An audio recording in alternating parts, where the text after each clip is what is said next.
Ok, acho que entramos, sim. Sim, Acho que então, sim. para que já podes fazer Uhum. a partilha na sua página. A minha página do Facebook. Onde é que eu vou buscar?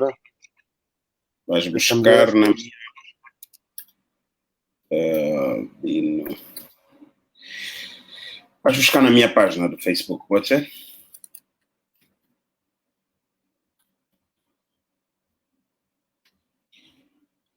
Acabei de adicionar. Conseguiste encontrar?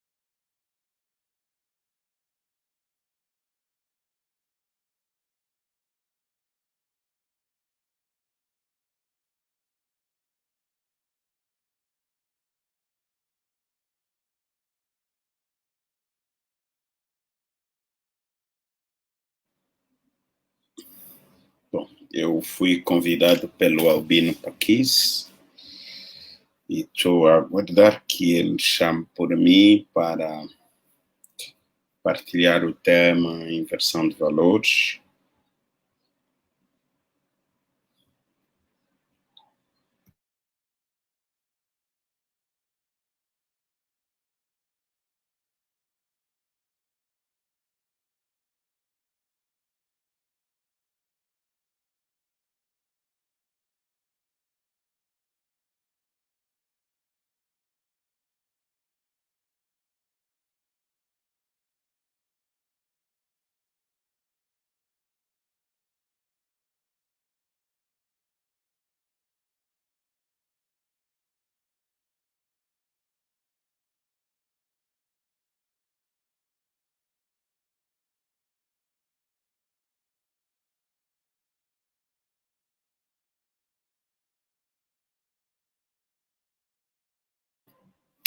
Sim, boa tarde, Kátia. Olha, é um grande prazer. Depois do show, vamos então aqui fazer uma live com Albino Paquis para falar sobre inversão de valores. Eu estou só a fazer esse comentário para deixar que o Albino Paquis entre. O professor Pache já lançou uma piada muito agradável. Azarado foi aquele que programou a sua live exatamente na altura do show das três gerações e que foi um grande show mesmo.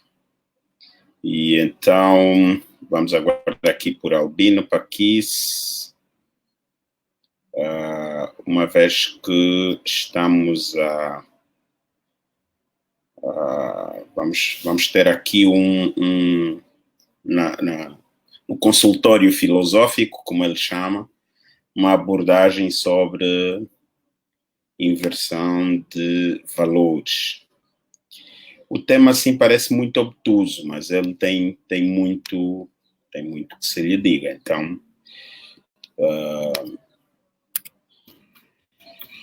ele está com algum problema técnico, mas acho que já deve estar aí a chegar.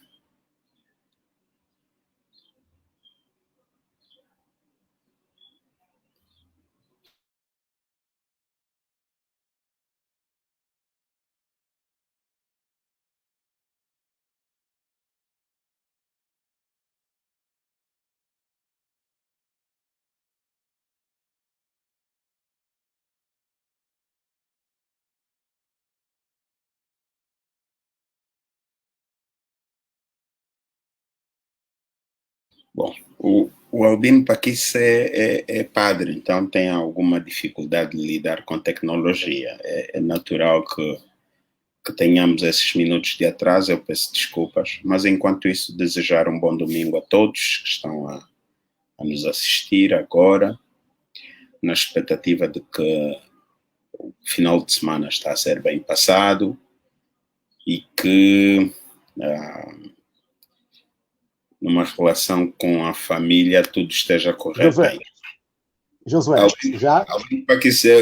Andei aqui a falar-te muito mal. Sim. Como tu eras padre, tinhas dificuldade de lidar com tecnologias e tudo. Sim. Eu agradeço teres falado mal de mim, isso é bom.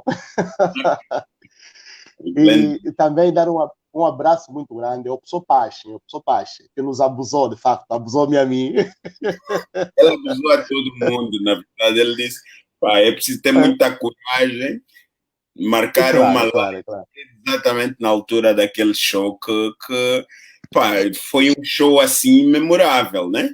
De muita qualidade. Foi, José. Muita coisa. José, eu disse que eles são o Yuri da Cunha, o Paulo Flore, de facto, e o mais velho Bonga. São os nossos Mozart, os nossos Beethoven, tá a perceber? E por acaso, o Manuel Direito... Mais velho. Não sei se é porque eu sou seu mais velho, aqui abusando um pouco. Sim.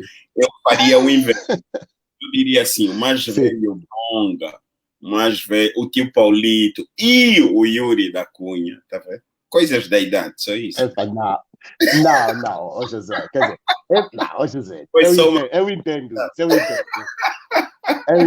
entendo. Mas não, eu começo pelo mais novo, porque eles têm feito um trabalho memorável. Esse show que a TPA passou, está de parabéns o PCA da TPA, quer dizer, foi um show de... Josué, eu dançava no sofá, quer dizer, é verdade, é impressionante.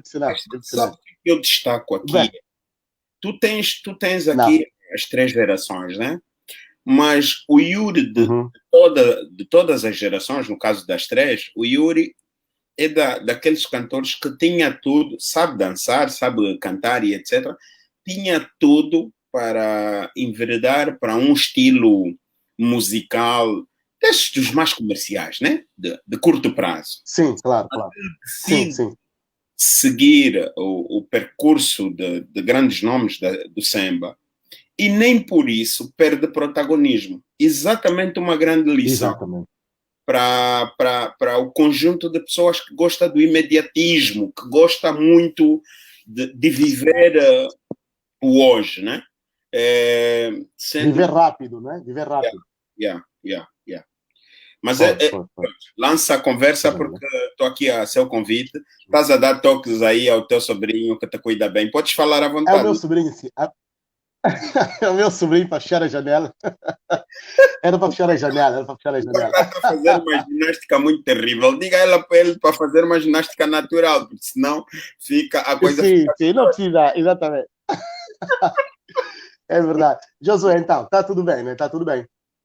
Olha, tá tudo bem, graças a Deus, sem Ok. E acho que sim, tá dá para gerir. E tu, estás bem? Estou ótimo, graças a Deus. Fico feliz. Estou ótimo, graças a Deus. Está tudo bem, hoje é domingo, naturalmente. Ainda não assisti à missa, não é? Certamente só às 22, mas está tudo tranquilo. Eu agradeço, então, teres aceito o convite, Josué, sabe? Porque, e vou-te convidar mais vezes, quer dizer, porque para lá dos programas que nós fazemos na rádio, neste tempo de confinamento, entendo que é sempre bom nós estarmos aqui para falarmos sobre vários temas. E hoje, então, vamos falar sobre essa questão da inversão dos valores. Eu queria anteceder-te, muito rapidamente, tenho aqui um livro, uma obra muito interessante de Essen, que é a Filosofia dos Valores, onde, de facto, Essen vai dizer que o valor como tal, se enquadra dentro daquele leque de termos como ser e existência que não tem propriamente uma definição. E então, que vai dizer que quando nós nos referimos aos valores, estamos a falar ou de qualidade, não é? Ou de vivência, ou então de ideia, a ideia de valor. E eu queria, sinceramente, Josué, falando deste tema de valores, queria que nós nos cingíssemos muito àquilo que é a nossa própria realidade, né? Não só na vivência daquilo que são os valores, como é que nós estamos a viver os valores na família, como é que estamos a viver os valores nas instituições, como é que estamos a viver os valores na rua, e depois qual é a qualidade do valor e qual é a ideia que nós temos. Há pouco tempo falamos, muito rapidamente, acabaste de falar do Yuri da Cunha, que se enquadra num tipo de música de samba que não é onde não há imediatismo, mas que efetivamente, mesmo assim, ele continua a galvanizar as pessoas. Na tua perspectiva, como é que nós estamos naquilo que é a vivência dos valores, Josué? Bom, Paquis, eu e acho que já partilhamos um pouco sobre isso. Tenho um texto que reflete um pouco a minha mágoa em relação à condição de vida a que a nossa estrutura social está metida, que é o título original seria "E se eu processasse os meus pais?" Mas depois eu fiz um lançamento prévio e isso gerou uma celeuma na internet e preferi alterar o título original "E se eu decidisse processar o meu país?" E por que eu penso assim, Paquis? Exatamente porque se tu estiveres bem recordado do processo educativo dos teus pais, a dado momento queres fechar a janela. Não. Pode falar. Ok. Não, pode falar. Ok. A dado momento da história da nossa vida, os nossos pais nos ensinaram, ponto número 1, que tínhamos que ser pessoas construídas na base de princípios e de valores. Princípios como a questão da honestidade, princípios como a questão da honra, da dignidade e valores como a solidariedade, a humildade, etc., fizeram sempre parte da construção educativa da família, né? E a minha e a sua não foram diferentes. E aquilo que se esperou, e aí era a forma como os nossos pais transmitiam, era que um indivíduo que constrói a sua vida na base desses princípios e de valores tinha tudo para dar certo. A segunda coisa que fazia parte da narrativa educativa era a questão da educação. Educação enquanto instrumento, a educação formal. Tens que estudar, tens que buscar o conhecimento, tens de acreditar que sem conhecimento tu não serás absolutamente ninguém. Ou seja, sem conhecimento tu não gozarás do reconhecido mérito social. E a terceira proposta era que tínhamos que lutar para conquistar com mérito, sacrifício, os benefícios. Tanto é que há aquela máxima de que quem não trabalha não come. Não come. Exatamente. A verdade é que a dado momento da história do nosso país, todos esses aspectos foram jogados água abaixo. E passou a prevalecer o quê? Passou a prevalecer o indivíduo casmurro, mal educado, que conduz mal, que é o feiticeiro lá do ambiente profissional, que é o que não sei que é o nomeado. O estudante que cabula, o estudante que bajula o professor e etc. é o elogiado, é que vai para o quadro de honras. Ou seja, o indivíduo que não gosta de trabalhar, olha, falei há bem pouco tempo do Yuri da Cunha, quer dizer, chega a ser mais fácil promover um indivíduo que grita nos microfones do que um indivíduo que faz uma música educativa, que fala da mãe, que fala dos problemas sociais, que tem uma música de intervenção que apela à social e etc, de intervenção social. Ou seja, a dado percebo que a sociedade inverteu, passou a dar muito mais valor à vida devassa, à vida fútil, do que à vida de sacrifício. E nos termos a que colocas o tema, confesso-te que, em alguns casos, eu entro em conflito. Chego a perceber que o processar dos meus pais significa: ou será que este é o caminho certo? É claro que eu tenho a consciência de que não. Mas é uma pergunta aqui para abrir a conversa, percebes? A conversa, exatamente, José, exatamente. Eu estou em parte de acordo com aquilo que dizes, mas, por exemplo, quando invocas estes valores da honestidade, honra, generosidade e dignidade, eu compreendo que são valores, primeiro são naturais à própria condição do homem, né? São valores que nascem com a nossa própria natureza. Nós gostamos de ser honestos, gostamos de ser generosos, gostamos de ser dignos e gostamos de ser honrados, isto é verdade. Mas é evidente, e aqui estou de acordo também com o que dizes, o próprio ambiente no país estragou a apetência a estes valores. Portanto, para lá daquilo que é a vivência, é verdade que algumas famílias hoje vivem, nós temos famílias muito generosas e tudo, famílias honestas e honradas e dignas, mas há outras que, efetivamente, aí, como dizes bem, cultivam, de facto, a indignidade, não é? Portanto, e chega-se depois ao ponto, e aqui, naturalmente, estou de acordo consigo, chega-se ao ponto de nós valorizarmos o não-valor. Ou seja, nós valorizarmos aquilo que não devia ser valorizado.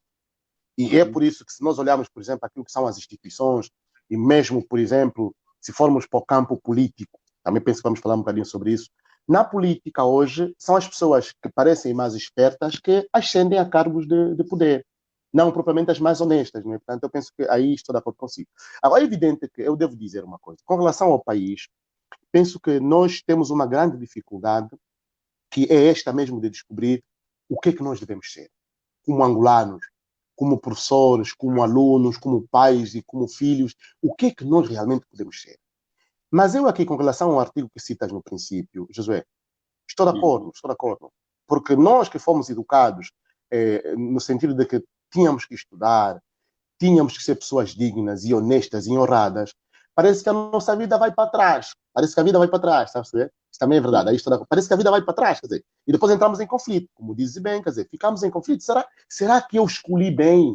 Será que estou no bom caminho? É mesmo isto que devo fazer? Eu devo lhe tranquilizar, pelo menos aquilo que é a minha percepção, apesar de tudo, estamos no bom caminho, Josué. Apesar de tudo, estamos no bom caminho.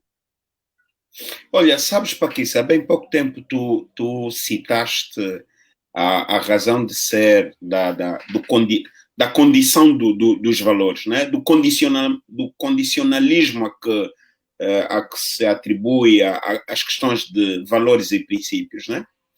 E remeteste-me a um período da história das nossas vidas, que foi no período do Partido Único.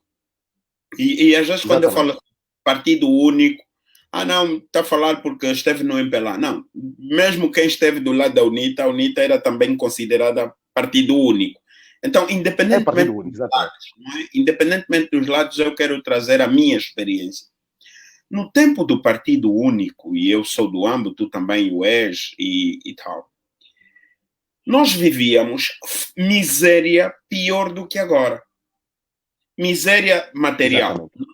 Ok? Ou seja, havia muita dificuldade de se ter acesso ao alimento. E eu via o sacrifício, é claro, apesar de ser filho de uma família privilegiada, porque o meu pai já era pastor e era enquadrado na lista dos dirigentes, e por causa disso tinha privilégios no talho, tinha privilégios do ponto de vista do acesso a lojas, mas ainda assim... Tinha o cartão da loja, né? Exatamente. Mas ainda assim, Paquis, nós íamos todos para a padaria da casa dos rapazes e você via que não precisavas perguntar quem é o último. Facilmente tu conseguias observar que as pessoas não furavam a fila. Está a perceber, Sérgio? Claro. Então, hoje, que a vida... É claro, há muita pobreza, sim. Mas não se justifica que naquele tempo que o medicamento era difícil, os enfermeiros não roubavam medicamentos, os professores não eram corruptos. Antes, porém, eu lembro-me ter apanhado surra de um professor que depois teve e bateu-me mesmo na sexta classe, a professora da Constituição. Bateu-me a sério porque eu tinha feito uma prova muito rápida e ela sabia que eu tinha condições para fazer melhor. Pegou-me na mão e levou-me para casa para ir avisar aos meus pais que me tinha batido porque... E atenção, eu não insultei, não fiz nada, não, mas era só porque... E ela dizia, tu tens um nome para honrar, que é o nome da sua família. Então, como é que se justifica hoje, Paquis, que estes professores corruptos, enfermeiros corruptos, motoristas corruptos, polícia corrupta. E estou mesmo a falar aqui de base, porque é a estrutura social.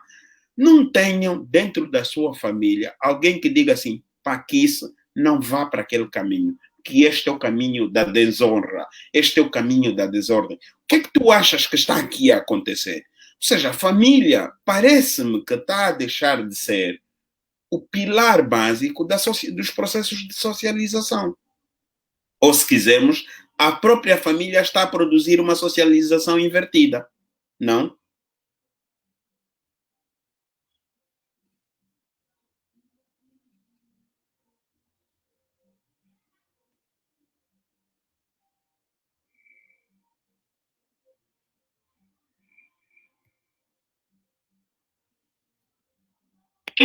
A própria família está a produzir uma socialização invertida. É a família, José. Não? Eu acho que é a família. Os nossos amigos. Bem, desculpa lá, estava a receber aqui uma chamada. Desculpa, José, isso acontece. Ok. Estás aí? Houve um corte, peço desculpas. Está bem, está bem. Eu acho que é a família. É a família, Josué. O pomo está na família. A família como tal. E aqui eu vou entender um bocadinho. Tu invocas, por exemplo, a questão dos professores e que foste batido por um professor da sexta classe.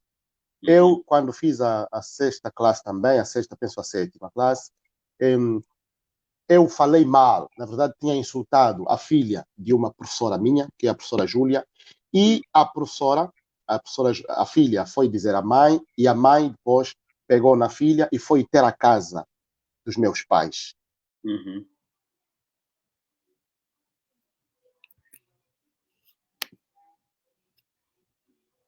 Estou a te ouvir, Paquice.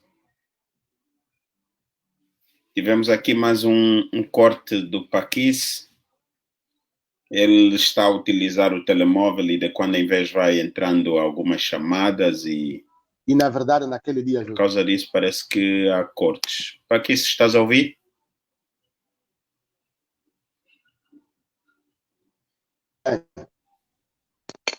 Estou aqui, Josué.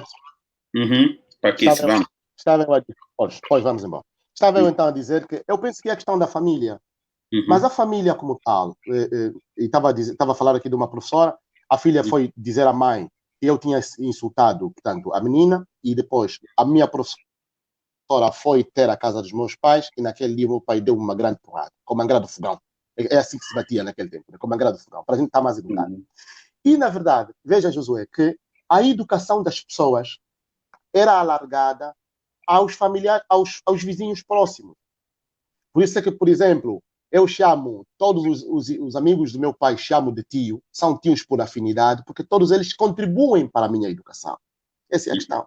Eu penso que, de alguma maneira, nós vamos perdendo hoje isto, que é a possibilidade de um mau comportamento da rua ser corrigido, mesmo na rua, pelo próprio vizinho que pode fazer isso, então pelo professor, e depois, na continuidade, também ser corrigido em casa. Eu entendo que hoje as famílias estão um bocadinho enfraquecidas, mas e aqui tu dizes bem, no tempo do Partido Único, nós estávamos aqui do lado do MPLA, depois nós estávamos do lado da UNITA, mas a verdade é que as pessoas prezavam mais os valores. O que é que terá passado? O que é que terá passado, de fato, para as pessoas desprezarem hoje os valores? Eu penso que criou-se, de alguma maneira, aquilo que nós podemos chamar de imediatismo também nas próprias famílias. E aqui tu dizes bem, quando um tio, quando um pai, quando uma mãe, quando uma tia não chamam a atenção ao filho pelo mau caminho que está a viver, é porque eles próprios, muitas vezes, e aqui é preciso dizer isso, que quando um filho se comporta mal, digamos, quando um filho se comporta mal, não há o aviso da família e, muitas vezes, as famílias beneficiam-se disso. Se nós formos, por exemplo, olhar para o campo das pessoas que trabalham com dinheiro, a desonestidade, muitas vezes, serve para sustentar o pai, a mãe, os primos e os outros. E então, nós fizemos aqui uma coisa muito interessante, que é, hoje, José, tu sabes disto tanto quanto eu, que hoje a pessoa que manda na família não é aquela que é mais velha, que é supostamente a que tem mais juízo, mas é aquele que tem mais dinheiro. E quando, por exemplo, é um jovem que tem 30 anos, 35 anos, ou está no banco, ou está numa instituição e tem mais dinheiro, este tem mais voz, muitas vezes, do que o tio. Então, eu acho que o que é preciso corrigir é exatamente isto.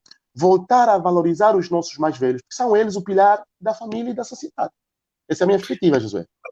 aqui para que isso, e ainda na senda de olharmos para causas, né?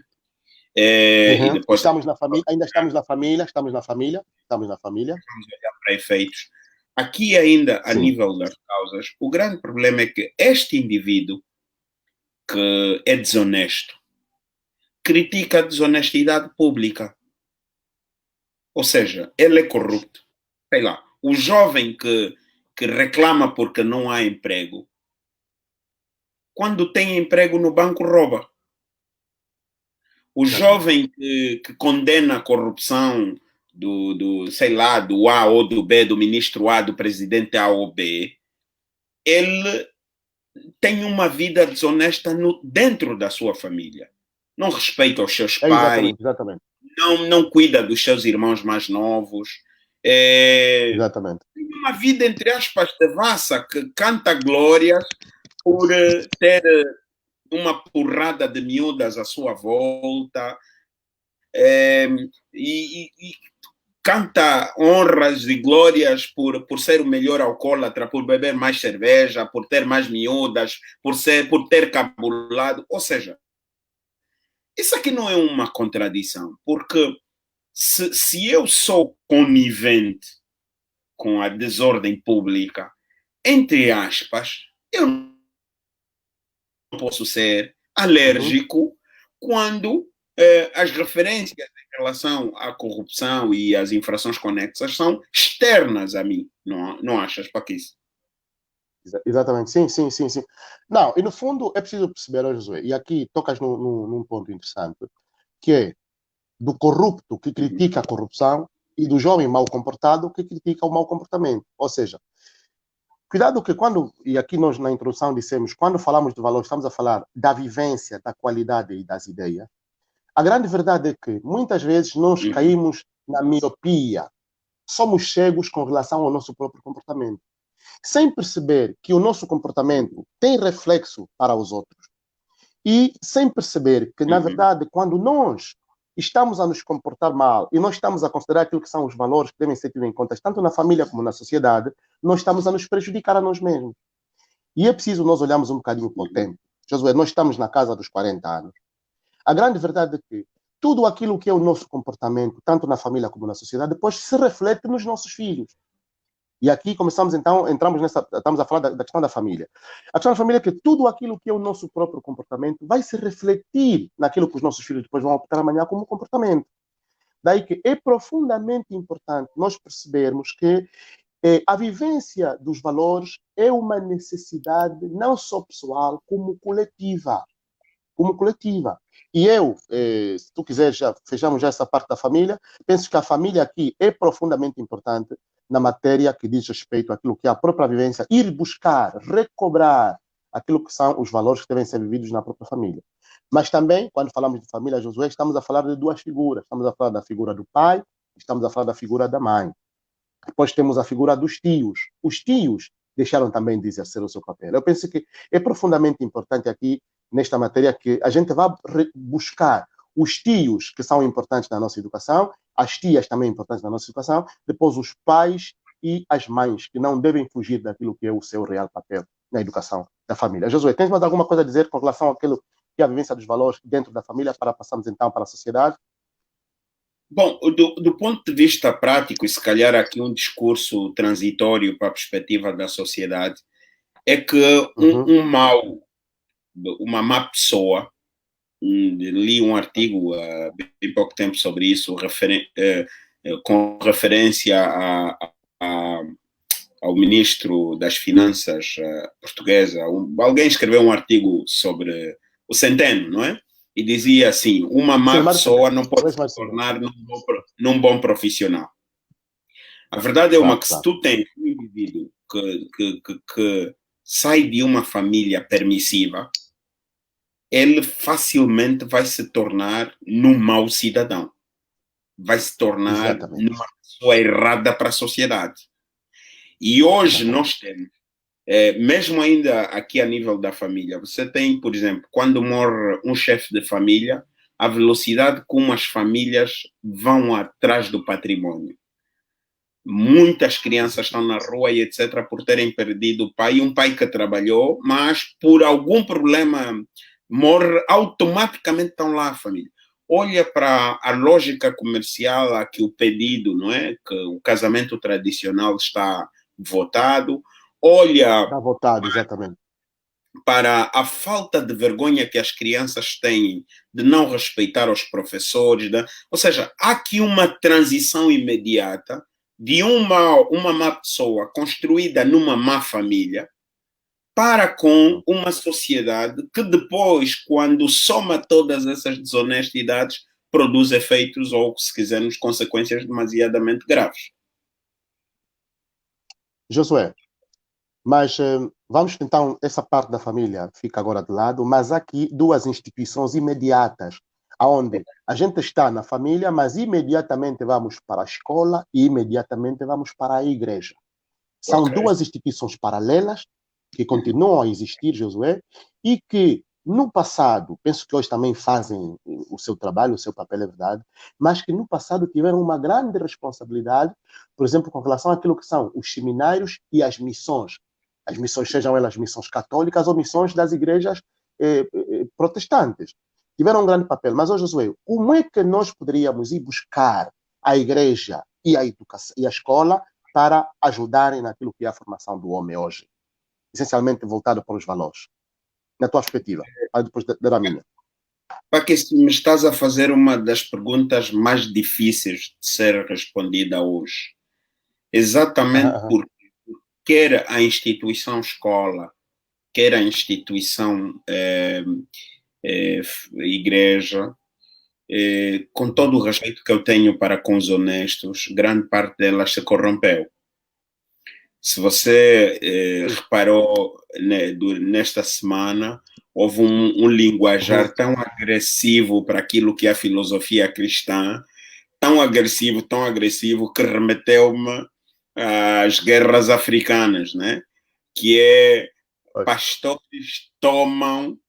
Mas tu estás a perceber a língua? Tomam... Olha, lembras-te naquele tempo da guerra? A gente está assim no âmbito e tal, de repente, a UNITA tomou o bilhete. Depois, quando tivemos do lado da UNITA, era o MPLA tomou o Acucu. Tomou. Quando uma linguagem como essa surge, que os pastores tomaram, isso aqui de assalto, está a perceber? Aqui as pessoas começam a recuar, aqueles que usaram a camisola partidária começam a ficar preocupados e tudo o resto. Então, a verdade é que o simbolismo, claro. Da nobreza por detrás da figura do professor e por detrás da figura do pastor tem-se estado a esvairar para uma coisa qualquer sem nome. Do lado da escola, houve um problema, é que o desemprego remeteu as pessoas a olharem para a atividade do professorado como uma coisa qualquer. E professores maus, educação má. Não tem como. Do lado da igreja, surgiu uma filosofia neopentecostalista que começou a traduzir nas pessoas que se ela é pobre, se ela é miserável, a culpa é dela. Ou seja, é porque ela ora mal, é porque ela vai menos à igreja, é porque ela lê menos a Bíblia. Traduzindo Deus numa figura tão mesquinha, tão deplorável, que se tu não gritares e os vizinhos já perceberem que estás a orar e a bater no chão e a falar línguas, você não vai ter carro, você não vai ter casa, você não vai... E com isso se deplorou completamente a estas duas instituições.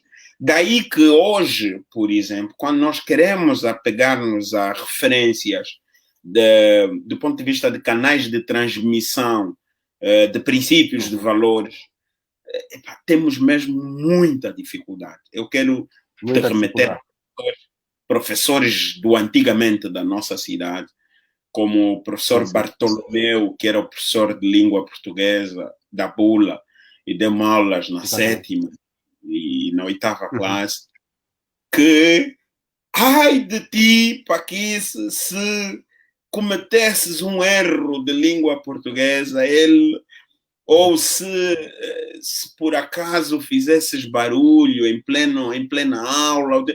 Ele era um professor e nunca se deixou corromper. Aliás, haviam histórias de que oficiais militares, quando decidissem estudar à noite, tinham de ter muito cuidado, porque era a altura em que os professores davam show, exatamente para mostrar que ele, a farda dele e o armamento dele não valem absolutamente nada. Hoje, nós não. Ter um oficial na sala de aulas é melhor, porque assim significa que você vai lhe deixar passar e vai beneficiar de aspectos materiais. Lamentavelmente, como professor, tenho que dizer que estas duas instituições, infelizmente, estão muito aquém das expectativas. Aliás, está aqui o Catiavala, um dos professores. José Maria Catiavala, exatamente. Ele está aqui a nos assistir. Quem não conhece. Foi meu professor, Josué, então, foi meu professor. Quem não conhece a grande referência. Quem não conhece o professor José Maria Catiavala, né? Mas tu dizes bem, Josué, dizes bem. Mas também aqui, com relação à igreja, e aqui saudar o professor José Maria Catiavala, todos aqueles que estão, de facto, conosco, estamos hoje a falar sobre a questão dos valores. Quando te referes à igreja, Josué, eu devo dizer que a igreja, sinceramente, tem que reaver aquilo que é a sua verdadeira missão. E aqui estou profundamente de acordo consigo quando dizes que algumas igrejas neopentecostais, muitas delas, por exemplo, na vertente católica da teologia da libertação, o que querem dizer é que Deus tem que nos resolver os nossos problemas econômicos. E aqui você é economista, Deus não resolve os nossos problemas econômicos. Os problemas econômicos são resolvidos pela aplicação das políticas públicas. E, aliás, você estudou isso muito bem, tens um mestrado nessa matéria das políticas públicas. E as sociedades se desenvolvem quando as pessoas têm trabalho. Esta é a grande realidade. Não é por causa da oração, mais oração, menos oração. E, de facto, é profundamente vergonhoso. E o que dizes, eu vou naturalmente também aqui falar do ponto de vista teológico, é profundamente vergonhoso os pastores tomarem de assalto uma igreja. Quer dizer, Josué, nós estamos a chegar praticamente no fim dos tempos. Quer dizer, isso é um prenúncio do fim dos tempos, onde, quer dizer, há luta por causa da palavra de Deus, quer dizer, tomam a igreja, não tomam a igreja, há luta nos próprios pastores. Realmente não devia ser assim. Não devia ser assim. E dizes bem, a igreja vai perdendo aquilo que é o seu papel. Porque, se nós olharmos um bocadinho para o passado, a igreja teve sempre o papel de educar, essencialmente a própria educação, que era a continuidade da educação de casa, sedimentava-se na igreja, porque a igreja anunciava o reino de Deus. E aqui é preciso dizer isso muito claramente. Jesus, a igreja está ligada profundamente àquilo que é o anúncio do reino de Deus. E hoje os pastores e os padres, muitos deles, vão perdendo aquilo que é a sua real missão nesta perspectiva, que é preciso repensar. Quando te referes aos professores, e eu aqui, Josué, com relação à educação, sabes que eu também sou professor, como tu, somos ambos professores, mas eu penso que também está muito ligado àquilo que o nosso Estado tem como prioridade, Josué. Eu penso que a educação é prioridade dos Estados. Mas um professor que fica na condição de desempregado, ou um professor que ganha mal, dificilmente consegue atingir aquilo que são os seus objetivos, do ponto de vista intelectual mesmo, dificilmente consegue, em alguns casos, sustentar a sua família, ter uma vida digna, e então, muitas vezes, cai na corrupção. Agora, eu entendo também que, quando nos referimos à própria educação, Josué, estamos a dizer aquilo que o que para nós é prioridade. O que para nós realmente é prioridade. É porque depois a educação tem uma série de fatores à volta que, a montante ou a junzante, são fundamentais. Mas eu, por exemplo, e aqui você não gosta muito de falar desta matéria quando falamos do Orçamento Geral do Estado, mas, por exemplo, a dotação do nosso Orçamento Geral do Estado para a educação é muito fraquinha. Um país que não investe na educação, um país onde o professor fica na condição dependente, e agora mesmo, por causa dessa questão da pandemia, tenho falado muito também com essa matéria, sabes que, pronto, estamos todos desempregados, não é? Praticamente. Pelo menos os professores falando da universidade, os professores no ensino privado, tanto ensino médio como ensino superior, estão todos desempregados. Ô Josué, amanhã, quando retomarem as aulas, e um professor, durante algum tempo, dependeu do saldo dos seus alunos, dependeu do dinheirinho que algum aluno vai dando, daqui e acolá, este professor vai ter moral para reprovar aquele aluno? Não vai. Não vai. Não vai ter moral para fazer isso, está a ver, Josué? A gravidade que isto chegamos. Tu tocas num aspecto que para mim é fundamental, que é quando tu falas da questão do orçamento, porque que eu tenho estado e tem sido a minha luta, todas as vezes que posso falar isso à asta pública, eu digo. Quando eu digo assim, não discutamos percentagem, quero transmitir à sociedade e fico feliz porque pela primeira vez na história da minha vida em Angola, enquanto cidadão, desde que eu me conheço, é a primeira vez que a questão do ensino público foi discutido, ou foram palavras muito utilizadas em debates e etc, etc, etc. Por quê? Quando nós saímos da discussão do orçamento e passamos a discutir o ensino público, nós vamos chegar à conclusão que, por maiores que sejam as quantidades e fundos financeiros a serem desembolsados para a educação, mas se você continuar a ter diretores de escola nomeados por clientelismo, muitos dos quais nem sabem ler, se você continuar a ter na folha de salário de professores, e isso foi o ministro das Finanças, o ex-ministro, que disse, professores com 14 anos, com 13 anos, não é? Que não têm bilhete de identidade. Alguns com 10, alguns com 10. Se você continuar a ter livros para serem distribuídos, apodrecerem nas fazendas, se você continuar a ter as carteiras das escolas a serem roubadas, se você continuar a ter escolas a serem construídas em zona onde não há população, do ponto de vista político, até podes elevar a rúbrica orçamental. Mas do ponto de vista da qualidade da despesa pública, você não alcançará os objetivos. Então, o que é que eu tenho estado a dizer? Antes de discutirmos se é 10%, se é 20%, se é 30%, precisamos discutir qual é o modelo curricular que interessa ao país, que será conexo à agenda de desenvolvimento, que é conexo àquilo a que o professor Pache diz, que aquela instrumentalização da educação que torna o indivíduo num ser útil. Se nós não discutirmos isso, vai ser como a Serra Leoa. A Serra Leoa dá 32% no orçamento para a educação, mas continua a fazer parte dos 8 piores países do mundo para se viver. Está a perceber? Ou seja, saiamos da rúbrica orçamental e discutamos educação no seu sentido mais completo e respeitando a sua ideia em relação aos diferentes fatores endógenos e exógenos que, a montante ou a jusante, poderão sempre contribuir para que tenhamos pessoas mais dignas. Ainda em relação à educação, tu disseste também uma coisa que interessa, que é a questão do valor do professor. Já partilhamos isso. Exatamente. Todos aqueles nossos grandes professores terminam em quê? Aliás, a nível do país, os grandes professores terminam como alcoólatras.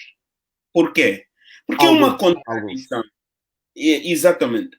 É uma contradição entre o nível de conhecimento que têm, o sentido crítico e reflexivo que absorvem e serem desempregados.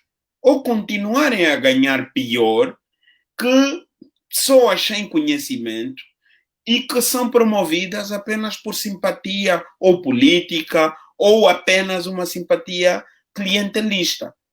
Então, se um país que não tenha a ousadia de valorizar o seu capital social Esqueça, Paquis. E se nós temos que criticar o governo, é exatamente isso que nós temos que dizer. Não faz sentido que um Paquis que eu conheço, as pessoas conhecem o Paquis que fala nos microfones. Eu conheço o Paquis por detrás dos microfones. E esses livros que estão aí por trás do Paquis não são show. O Paquis lê, o Paquis escreve livro, o Paquis planifica a aula. Estamos numa boa conversa ao telefone, ele é capaz de te dizer, desculpa, Josué, agora vou estudar e não vou falar mais consigo. Claro. Porque como é que um indivíduo que busca pelo conhecimento não consegue, por mérito próprio, se autorrealizar? Estás a perceber, Paquis? Eu não preciso ter cargo, não me interessa isso. O que eu quero é que, com o conhecimento que tenho, eu seja capaz, não é, de explorar as oportunidades à minha volta. O que acontece aqui, infelizmente, é o contrário. O Paquis que tem conhecimento é fútil, é desnecessário. A sociedade não explora 1% da capacidade real. Como é que esses jovens, como é que esses jovens vão ter gosto pelo conhecimento? Se eles até têm aquela máxima que a nossa rádio mãe, a Rádio Eclésia, usava, né? Temos tantos doutores no rock. Tantos doutores, exatamente. Sim, claro. Então, eu acho que o problema está aí. Do ponto de vista político, existir capacidade do governo de discutir o valor do conhecimento. Mas não é só discutir, democratizar a universidade. Não. É que se você abre concurso público e não consegue cativar talentos, se você, ao nomear ministros e etc., você não vai buscar qualidade. Vê, por exemplo, em outras paragens, uma das quais tu conheces bem, em Portugal, o primeiro-ministro tem que declarar quem vai ser o seu ministro das Finanças para ser eleito. Claro, na Coreia, exatamente. o secretário de Estado para a Educação é eleito, Paquis. Tem de concorrer, ele tem que dizer o que ele quer e o que transformações ele vai... Qual é o seu programa? Sim, qual é o seu programa? Projeto de vida. Qual é o seu programa? Sim, qual é o projeto? Josué, eu agora, consigo nesta matéria. Queria terminar aqui, e estou a ser muito longo, peço desculpas, mas queria terminar passando uma experiência em relação à igreja, que é a igreja não corrompida era uma igreja ecumênica. Era uma igreja que não fazia distinção. Eu tenho uma irmã adotiva que é madre, ou foi madre, deixou de ser madre. Ou seja, o Dom Belmiro Tsenguete é filho de um pastor, né? Sim, de um pastor protestante, exatamente. Protestante, exatamente. Ou seja, quando a igreja não se corrompe, ela não está preocupada se o Paquis é católico ou não é católico, se é protestante ou não é protestante. Ela está preocupada com a harmonia social. Tanto é assim que na época da guerra, era o tio Adelino Antônio que nos dava a soja das Caritas. E não era a soja dos católicos, não. Nós íamos para lá, para as Caritas, e não faziam distinção se era católico ou era protestante. E mesmo dos protestantes. Eu sou batista, mas durante a guerra nós nos refugiamos na missão protestante. E na época de guerra no Ambo, os nossos vizinhos católicos refugiaram-se na igreja batista. Ou seja, quando a igreja não é corrompida, ela não faz distinção. Ela não está preocupada com o carro, com a casa, com o salário. Ela está preocupada com a realização da justiça social e da pessoa, da dignidade da pessoa humana. Da pessoa, exatamente, da pessoa. Josué, eu, com relação ainda à educação, entendo que, na verdade, nós temos que voltar a repensar a educação. E nos lives que fizeste, falaste com o doutor, o mais velho, o grande professor, o teu professor, penso que, se me lembras o nome, José Serra Bandone, professor Otávio, sim, professor Otávio, ouvi também o Pache, na verdade, o doutor Pache, sobre a educação. Eu penso que o país tem que repensar a educação. Nesta matéria, eu tenho dado um exemplo muito claro, Josué, e várias vezes também já me ouviste a falar sobre essa matéria, que é o exemplo da Argentina. Sabes que eu tive um bocadinho na Argentina e conheço um bocadinho a Argentina. Mas conheço a Argentina, estudei um bocadinho a história da Argentina. A Argentina, no século XIX, reuniu-se, no sentido de reuniram-se os vários partidos políticos, as igrejas, para discutirem a questão da educação. Uhum. O ensino universitário, por exemplo, na Argentina, os dois primeiros anos na Universidade Pública, que é a Universidade de Buenos Aires, são livres, só entra, são livres, mas há um ensino pesado no sentido de que estuda-se de verdade, porque se pensou a educação. Porque entenderam eles, os argentinos, que sem repensar de facto como devia ser a educação, não podiam conseguir. E os números, quando falamos da educação, Josué, os números de facto vieram agora à tona, né? Desde a qualidade das próprias escolas que nós temos, inclusive a TV Zimbo passou a semana passada, penso que a TPA não passou, mas passou aquele relatório, penso também da ONU, não é da ONU, mas é de uma organização internacional também, que diz que 70 e tal por cento dos alunos da escola pública defecam, usaram esse termo, defecam na rua, defecam ao ar livre. Sim, sim. Ô, Jesus, eu tenho pensado, quando se fala, por exemplo, do valor do ensino, da qualidade do ensino, eu tenho compreendido que uma instituição de ensino que não tenha água canalizada, que não tenha papel higiênico, não reúne qualidade. Eu começo por aqui, por uma razão muito simples. Porque quando um professor, por exemplo, tem desarranjo na barriga, ou um aluno tem desarranjo na barriga, sabe que a escola não tem casa de banho, não vai à escola, falta na escola. Sabe, Jesus? Só isto, só mesmo por aqui. Depois, entrando naquilo que é a matéria que se ensina nas próprias escolas, nós temos alunos do 10º ano, do 12º ano. Então, Jesus, não leram em toda a sua vida, não leram um livro que tem 200, 300, 500 páginas, não leram. Como é que nós vamos ter boa qualidade de ensino? Como é que vamos valorizar o ensino se de facto não se lê, não se estuda? Agora, é evidente que tu dizes bem, uma parte considerável dos professores terminam na embriaguez. Por quê? Porque a quantidade de conhecimento que têm não se compadece com o nível de vida que têm. Uma parte considerável dos nossos professores são pobres. Pobres por quê? Porque o ensino não é considerado como, por exemplo, se considera o ensino na Alemanha, quer dizer, e depois nós fizemos aqui uma coisa que é interessante, massificamos tudo. Hoje todo mundo quer ir para a universidade, todo mundo quer ser doutor. Você é professor como eu e percebes, por exemplo, que há pessoas que não podiam estar na universidade, que não têm capacidade para estar na universidade, quer dizer, e não é discriminação, mas nós podíamos fazer, por exemplo, como se faz em outros países, onde há um acompanhamento da pessoa e se aconselha a pessoa a ir para a universidade, ou então se aconselha a pessoa a fazer um curso técnico, não é? Mas aqui nós desapareceram os sapateiros, os alfaiates, desapareceram essas profissões que são profissões nobres e que sustentam, de facto, as pessoas. E por isso não se consegue viver da educação, de alguma maneira. Se se vive, vive-se mal. Quando vamos para a universidade é pior, mesmo com 70% das universidades e institutos públicos, privados, serem a maioria, portanto, temos mais maioria no ensino privado, quando falamos da universidade, do que no ensino público, mas mesmo assim, quer dizer, não há o tratamento que nós devíamos dar aos professores e, portanto, muitas vezes descamba-se. Mas eu vou dizer uma coisa, Josué, e agora vou fechar isso. Tu falaste um bocadinho de mim, dos livros que estão atrás de mim, quer dizer, são mais ou menos, é a minha biblioteca pessoal, tenho mais ou menos 2.300 livros, 2.300 livros. Já li uma parte considerável, quase todos. Mas eu penso que nós, enquanto professores, não devemos esmorecer, devemos continuar a fazer. E aqui vamos buscar uma frase do presidente americano que diz, ao invés de perguntar o que é que o meu país fará por mim, eu devo perguntar a mim mesmo o que é que eu vou fazer pelo meu país. E nós temos que continuar nessa senda de, apesar de não sermos considerados, trabalharmos para o nosso país. Que um dia, seja agora ou mais tarde, seremos valorizados. Eu penso assim. Não sei qual é a tua opinião, para fecharmos esse ponto. Concordo consigo e na verdade, a lógica, voltando lá ao nosso começo, quando eu digo processar o meu país, eu no final termino exatamente dizendo isso. Eu não estou errado e tu não estás. Claro, não estou errado.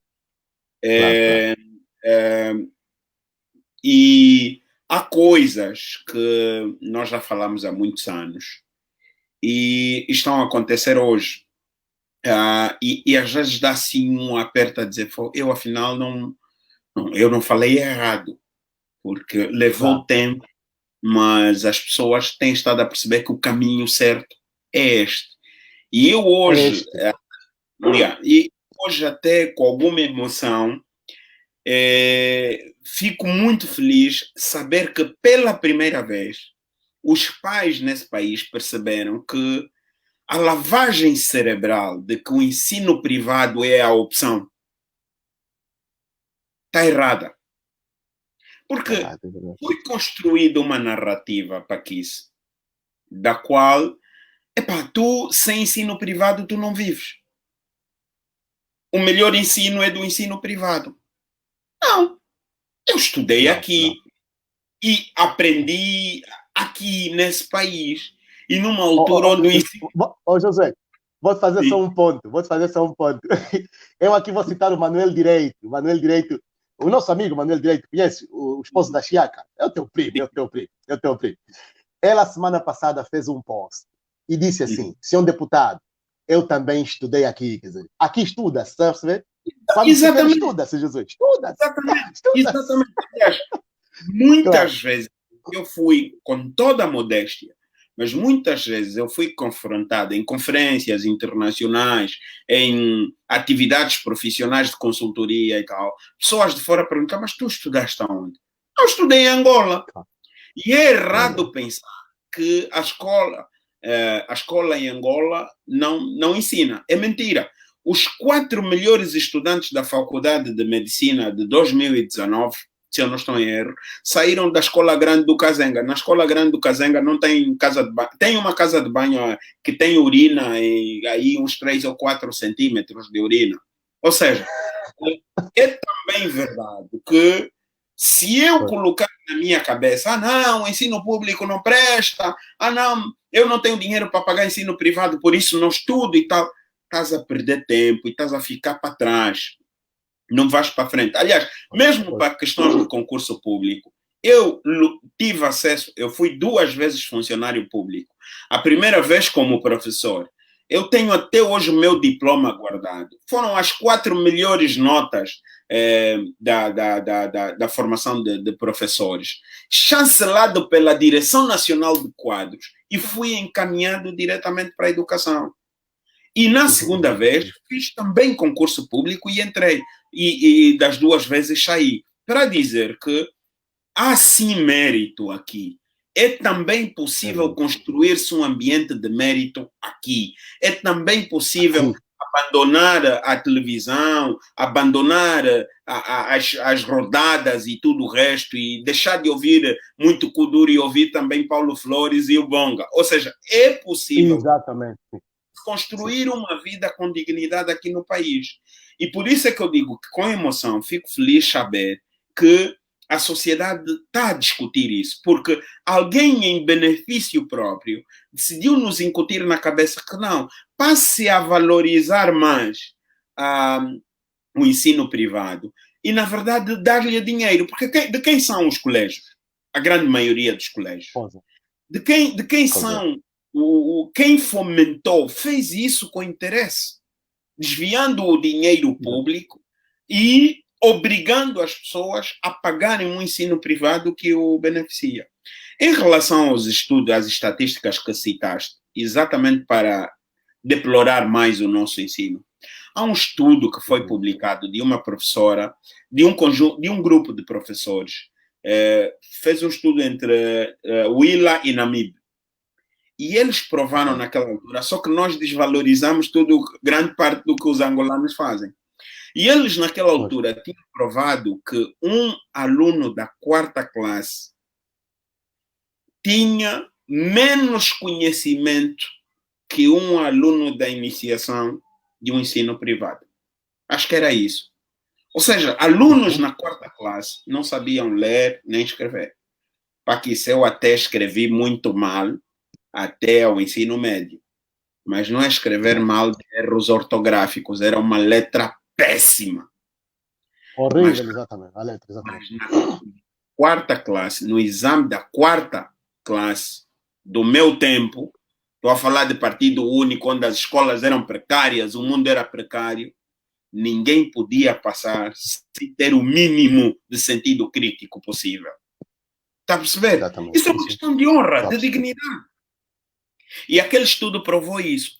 Depois veio o senhor do Banco Mundial que disse que as crianças levam 8 anos no ensino primário, mas só aprendem 3. Viste também esse estudo, também foi este ano. Vi, sim, vi esse estudo. Sim, essa estatística que tu falas, que por sinal eu vi no jornal O País, foi notícia de capa do jornal O País de há 3 ou 4 dias, se eu não estou em erro, que fala sobre a defecação. Então tu vês que há um conjunto de indicadores que têm que demonstrar ao governo angolano que chega. Essa coisa de desprezar a educação não é, para eles pode parecer simbólico, mas do outro lado revelam a falta de nobreza. Porque um indivíduo que governa Paquis, que não é capaz de ter sensibilidade com a educação, este indivíduo tem problemas mentais graves. Aliás, os nossos políticos deveriam adotar a lógica da contratação do ensino estrangeiro, né? Por isso é que aqui tem a escola portuguesa, a escola inglesa, a escola nananana. Sim. Sabe o que está a acontecer agora? Grande parte dos filhos deles não conhecem os pais. Porque a babá é vietnamita ou não sei lá o quê. O ensino que ele tem é português, mas o pai lê mal, escreve mal e pensa mal. Claro, então o filho tem que ser amigo do pai, porque o pai para ele é só o financiador, paga o tablet, o carro, o motorista e a babá, mas nada. Não tem relações de amizade, porque o filho está a ter uma educação que não cruza com o ser, a filosofia de ser dos pais. Então, é preciso repensar com urgência a nossa educação. E eu sou ativista disso há muitos anos e sinto-me mal quando percebo que quem tem o poder de decidir não é capaz de gerar empatias com a educação. Com a educação. Josué, nós estamos já há uma hora. Temos mais 8 minutos. Vamos terminar a 1h10. Tá bem? Estou a ouvir com feedback. Não sei o que é que se passa. Estou a ouvir com feedback. Mas nós estamos a te ouvir bem. Houve um atraso, houve um delay. Não. Coisa mais. Sim. Tá bem. Josué, eu penso que sim, nós temos que estamos hoje a falar então da vivência dos valores e percebemos eu e o Josué, e naturalmente também os que estão do outro lado, a educação, aquela que começa em casa, passa pela igreja e pela escola, são de facto fundamentais para nós podermos ter uma sociedade mais humana, se quiserem esta expressão. Então, Josué, eu partiria para as nossas conclusões, aquilo que são as conclusões desta questão da vivência dos valores. Nós recebemos, e saudar aqui o professor José Maria Catiavala, que nos mandou uma definição muito interessante sobre aquilo que são os valores. Os valores são aquilo que é desejável, o aprovável na sociedade. Portanto, mas nós estamos a dizer hoje que quando falamos dos valores, pensamos de facto... Se consegues me ouvir, houve um corte na internet? Não, eu te ouço. Houve um corte na internet, peço desculpas, podes repetir? Assim, não, estava a dizer que estamos agora já mesmo no final. Ouves-me assim? Uhum. Estamos no final. E agradecer o professor José Maria Catiavala, que mandou aqui, de facto, uma definição sobre os valores, sobre aquilo que é a própria vivência dos valores, mas estávamos a dizer que era preciso apostarmos na educação, essencialmente, aquela que começa em casa, passa pela igreja e depois vai para a escola, que é o fundamento, é a base. A educação é a base. E nós fazemos um apelo, o José também fez esse apelo, de facto, ao governo.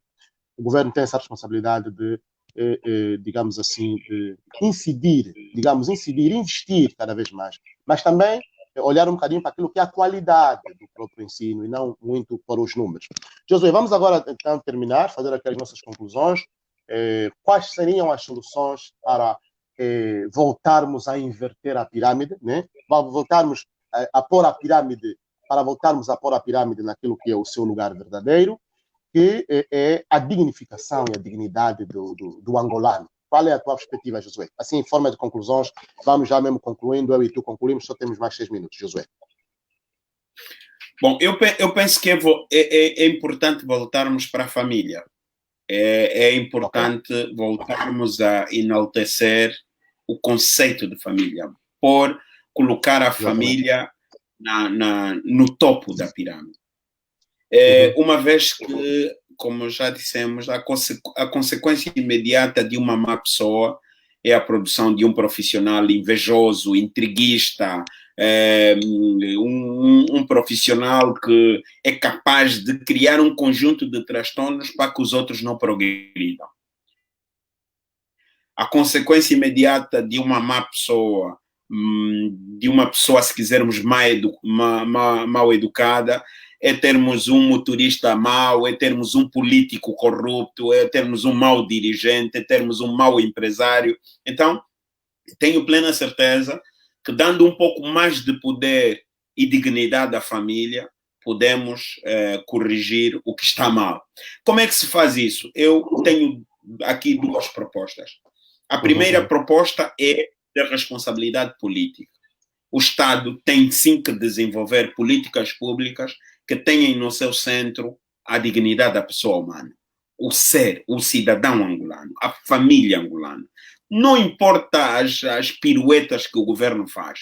Se estas piruetas não produzirem um efeito imediato ou de médio e longo prazo na melhoria da condição de vida das famílias angolanas, essas piruetas são pura e simplesmente para pirotécnicas. Não têm valor absolutamente nenhum.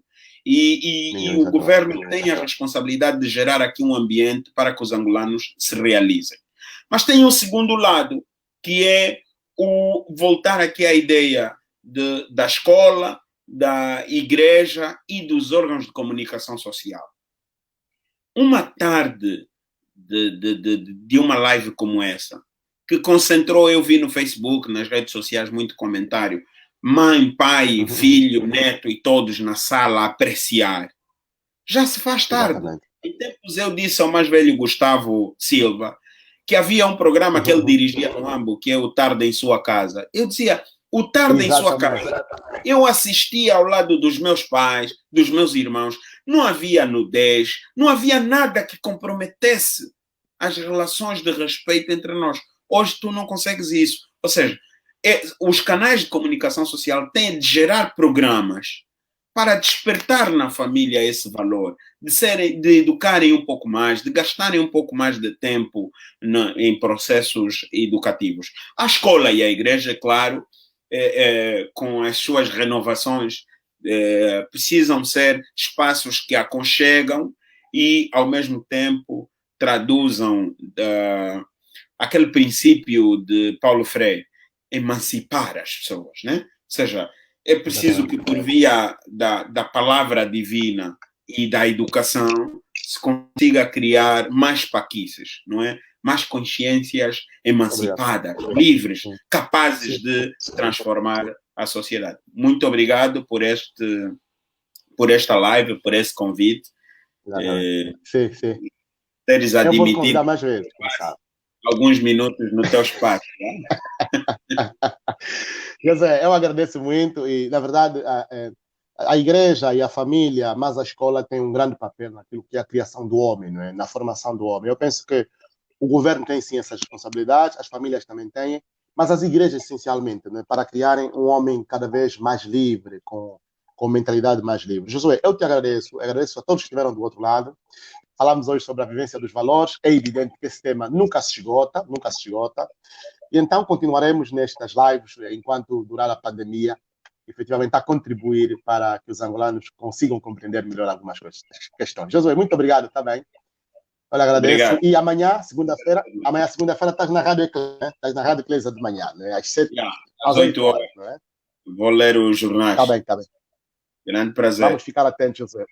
Um abraço. Estamos juntos, obrigado. Bem, estamos juntos. Obrigado. Estamos juntos.